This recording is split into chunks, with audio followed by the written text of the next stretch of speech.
अभय एक सीधा साधा लड़का था। ग्रेजुएशन की पढ़ाई करने के लिए अब उसे अपना गांव छोड़कर शहर में दाखिला लेना था। किसान पिता ने एक एक पैसा जोड़कर अभय के लिए शहर में सारी व्यवस्था कर दी और ये सोचकर एक स्मार्टफोन भी दिला दिया कि ऑनलाइन पढ़ाई करने में इसका उपयोग होगा। स्वभाव में अंतर्मुखी अभय को अब अपने सपनों को पूरा करने के लिए बहुत मेहनत करनी थी। अपने संकोची स्वभाव के कारण वह शहर के बच्चों के साथ उतना घुल मिल नहीं पाया और दोस्त बनाने के लिए उसने सोशल मीडिया का सहारा लिया। ऐसे ही फेसबुक पर उसी शहर के मयंक नाम के एक लड़के से उसकी दोस्ती हो गई। मयंक का प्रोफाइल अभय को बहुत पसंद आया था। दोनों के बीच मैसेजेस का आदान प्रदान होना शुरू हो गया। पढ़ाई के लिए दिए गए फ़ोन का प्रयोग अब दोस्ती और मनोरंजक वीडियो देखने में होने लगा। यहाँ तक कि क्लास करते हुए भी अभय का ध्यान मोबाइल स्क्रीन पर ही लगा रहता। मयंक और अभय की दोस्ती भी गहरी होती गई। यहाँ तक कि मयंक कई बार उसका फ़ोन भी रिचार्ज करा देता। देखते देखते उनकी फ्रेंडशिप को 2-3 महीने बीत गए, पर अभी भी उनकी एक बार भी मुलाकात नहीं हुई थी। फिर एक दिन मयंक ने अभय को एक जगह बुलाने के लिए कॉल किया। यार, एक बहुत अच्छी अपॉर्चुनिटी है। तू सुबह 10 बजे व्हाट्सएप किए पते पर आ जा। अब पढ़ाई के साथ साथ तू हर महीने 5,000 रुपये भी कमा सकता है और इसी बहाने हम दोनों पहली बार फेस टू फेस मिल भी लेंगे। अभय की खुशी का ठिकाना नहीं था। दोस्त से मिलने की खुशी और पैसे कमाने का अवसर मिलने की बात से वो फूला नहीं समा रहा था। अगले दिन वह सुबह जल्दी उठा और तैयार होकर मयंक के दिए पते की ओर बढ़ गया। वो जगह शहर से कुछ दूरी थी, इसलिए अभय उधर जा रही एक बस पर सवार हो गया। 1 घंटे के सफ़र के बाद आखिरकार वो पूछते पाछते दिए हुए पते पर पहुंचा। अभी वह दरवाज़ा खटखटाता कि इससे पहले एक कार उसके पास आकर रुकी।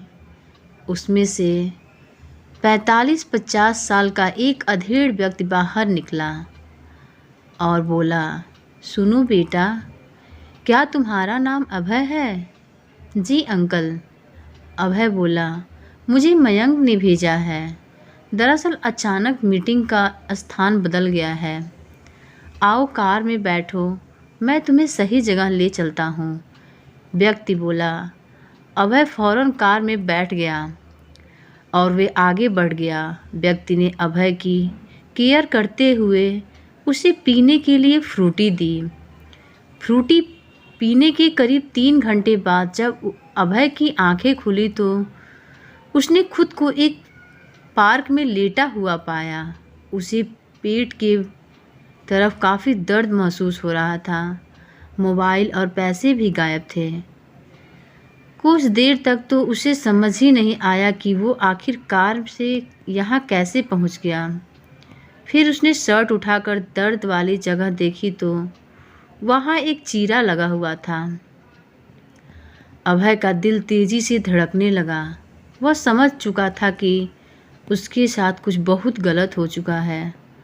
वह फौरन भागकर डॉक्टर के पास गया, पर डॉक्टर ने जो बात उसे बताई उसे सुनकर उसके पैरों तले ज़मीन ही खिसक गई। उसके शरीर से एक किडनी गायब थी। अब उसको काटो तो खून नहीं वाली हालत हो गई। सोचने लगा, क्या सपने लेकर शहर आया था, अब अपने पिताजी को क्या जवाब देगा। वह भागा भागा पुलिस थाने पहुंचा। वहां जाकर उसके सामने डिजिटल दुनिया की सारी सच्चाई सामने आ गई। यह जो फेसबुक पर मयंक का प्रोफाइल था वह कोई युवा नहीं बल्कि वही अधेड़ व्यक्ति था जिसने उसे कार में बैठाया था। वो आकर्षण अकाउंट बनाकर अभय जैसे लोगों को जो असफलता शॉर्टकट में चाहते हैं थे और ऐसे छलावे पे विश्वास करते थे फंसाता था। फिर धीरे धीरे पर्सनल लाइफ से में घुसकर उन्हें नौकरी का झांसा देकर बुलाता।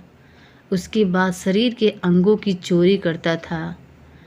ऐसे कितने सारे केसेस उसके नाम थे। सोशल मीडिया पर सोशल ना होकर अगर अभय वास्तविक दुनिया में सोशल होता तो शायद ऐसी नौबत नहीं आती। स्क्रीन के पीछे का सच अब आईने की तरह साफ हो चुका था। इतनी बड़ी ठोकर लगने के बाद अब उसने मोबाइल स्क्रीन पर अपना समय गंवाना बंद कर दिया। वास्तविक और आभासी दुनिया के बीच का फ़र्क अब उसकी समझ में आ चुका था। पर बहुत कुछ खोने के बाद दोस्तों ऑनलाइन वर्ल्ड में किसी का पर आंख मूंद कर विश्वास करना आपकी मुश्किल में डाल सकता है। इसलिए सोशल मीडिया और इंटरनेट को प्रयोग पूरी सावधानी के साथ करें ताकि आपको कभी अभय की तरह पछताना न पड़े।